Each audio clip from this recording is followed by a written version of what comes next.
मुंबई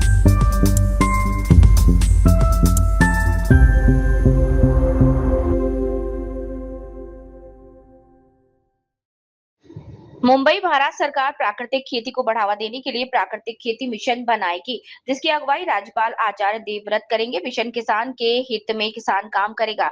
महाराष्ट्र सरकार राज्य में प्राकृतिक खेती को बढ़ावा देने के लिए विशेष प्राकृतिक खेती मिशन गठित करेगी। मुख्यमंत्री देवेंद्र फडणवीस ने शुक्रवार को बताया कि इस मिशन की अगुवाई राज्यपाल आचार्य देवव्रत करेंगे, जो कि क्षेत्र के विशेषज्ञ माने जाते हैं।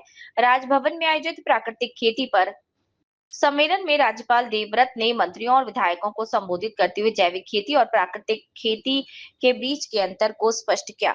उन्होंने कहा कि प्राकृतिक खेती ही स्थायी समाधान है और राज्य के सभी जनप्रतिनिधियों को इसे मिशन मोड में आगे बढ़ाना चाहिए। कार्यक्रम में उप मुख्यमंत्री एकनाथ शिंदे, विधान परिषद के सभापति राम शिंदे, उप सभापति डॉक्टर नीलम गोऱ्हे, मंत्रीगण, विधायक तथा मुख्य सचिव राजेश कुमार भी उपस्थित रहे।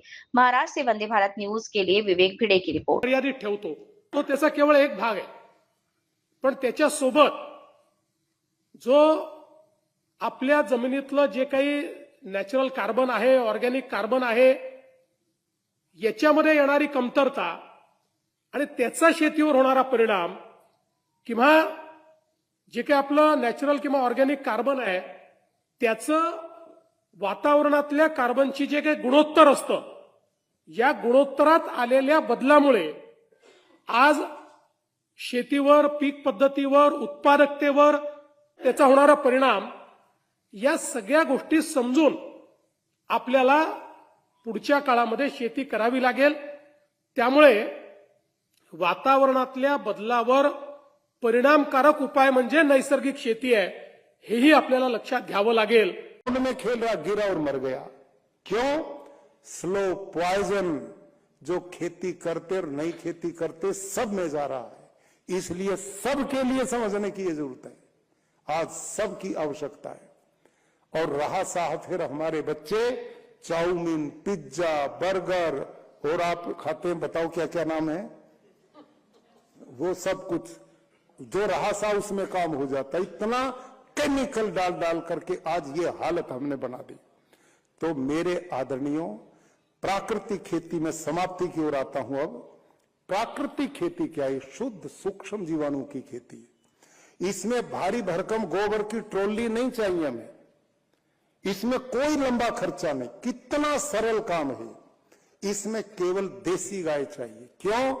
बाकी जो पशु हैं उनके गोबर गोमूत्र, उनके मूत्र में वो गुण नहीं मिले। ये साइंटिफिकली रिसर्च है। अंग्रेजी गाय मेरे पास है आज भी, लेकिन देसी गाय मैंने उतनी ही बना ली और धीरे धीरे कम कर रहा हूं, वो बढ़ा रहा हूं मैं। और इंडियन ब्रीड काउज मेरे पास 6 ब्रीड है, साहिवाल, थारपारकर, राठी, गिर, हरियाणवी, रेड सिंधी। वो मैंने 22 लीटर तक की पैदा कर दी इंडियन ब्रीड गाय, एक भी 15 लीटर से नीचे की नहीं।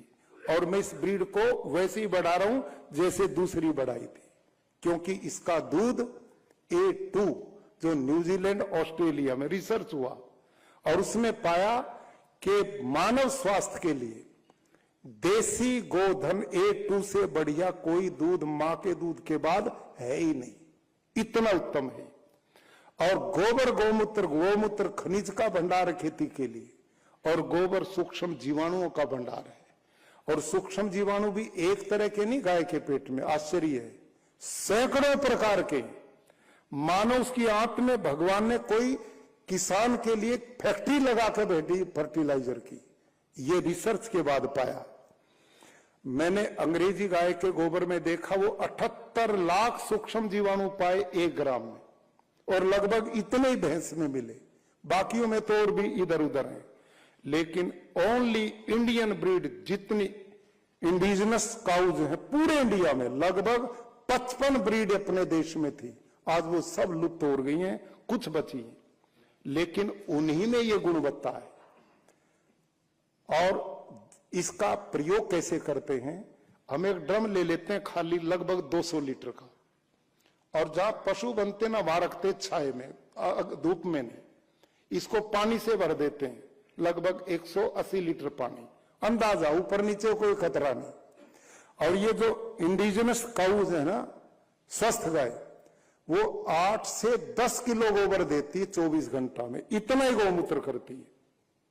वो ड्रम में 24 घंटे का हम डाल देते हैं, और इस ड्रम में 1.5 से 2 किलो किसी भी दाल का बेसन, बेसन समझते हो ना, और 1.5 से 2 किलो गुड़ जो शेरडी गन्ने से बनता है, पुराना कैसा भी हो, ये बेसन भी चाहे मिल का पुराना हो, ये दोनों डालना, और एक बड़े पेड़ के नीचे की 2 मुट्ठी मिट्टी इसमें डालनी। अब पेड़ के नीचे की क्यों डालें, खेत की क्यों नहीं डालें, मिट्टी तो वो भी है, खेत की मिट्टी में कुछ बचा ही नहीं, छोड़ा ही नहीं, खत्म है वो तो बंजर हो चुकी, उसमें बैक्टीरिया नहीं छोड़े यूरिया डीएपी आपके इस जहर ने। पेड़ के नीचे यूरिया डीएपी नहीं डाला ना किसी ने, इसलिए वहां बैक्टीरिया का भंडार है, इसलिए वो मिट्टी डालनी।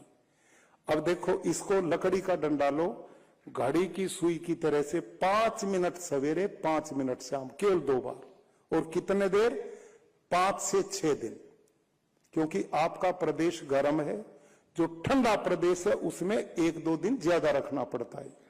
अब इसके विज्ञान को देखिए आप, इसकी साइंस को।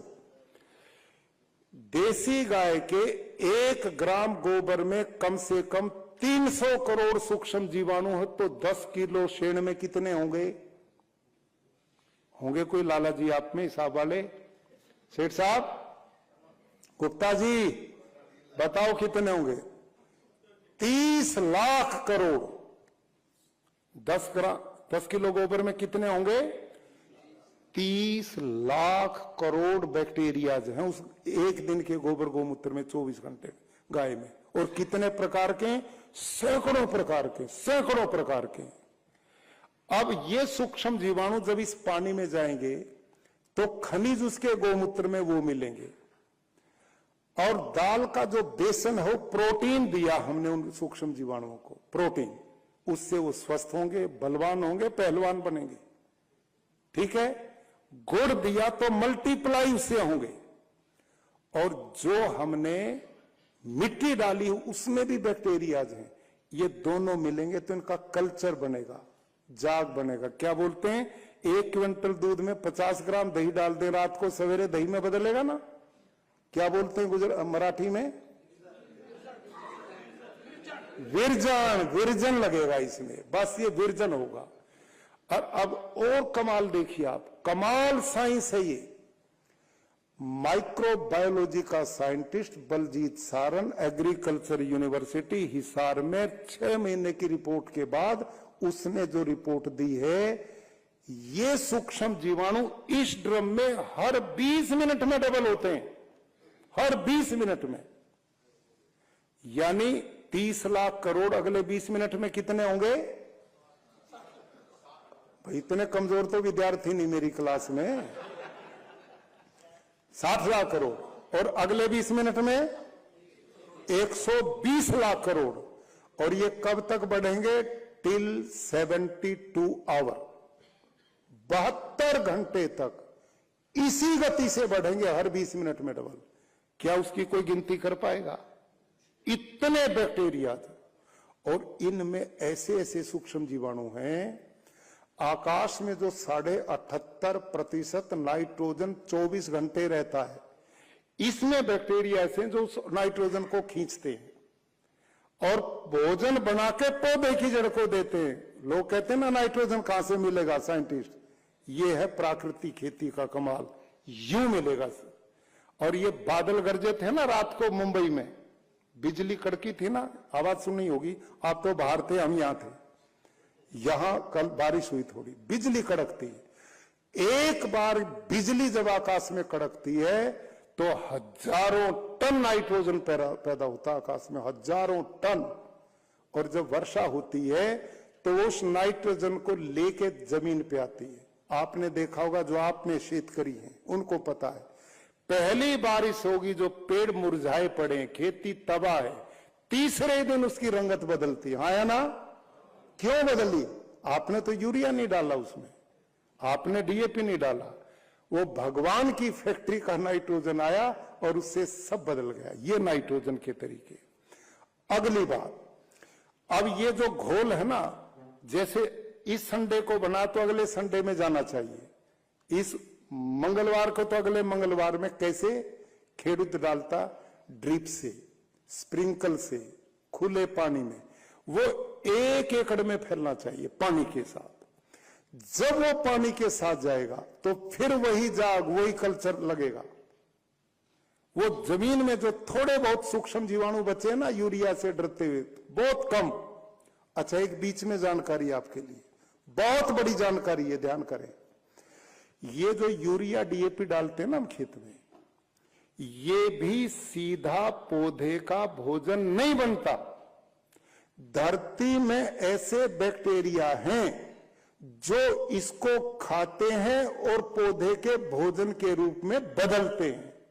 यदि वो बैक्टीरिया खत्म हो गए तो यूरिया डीएपी डालते रहना, धरती ऐसे होगी जैसे घर का फर्श है। ये होगा, ये मेरी रिपोर्ट नहीं, ये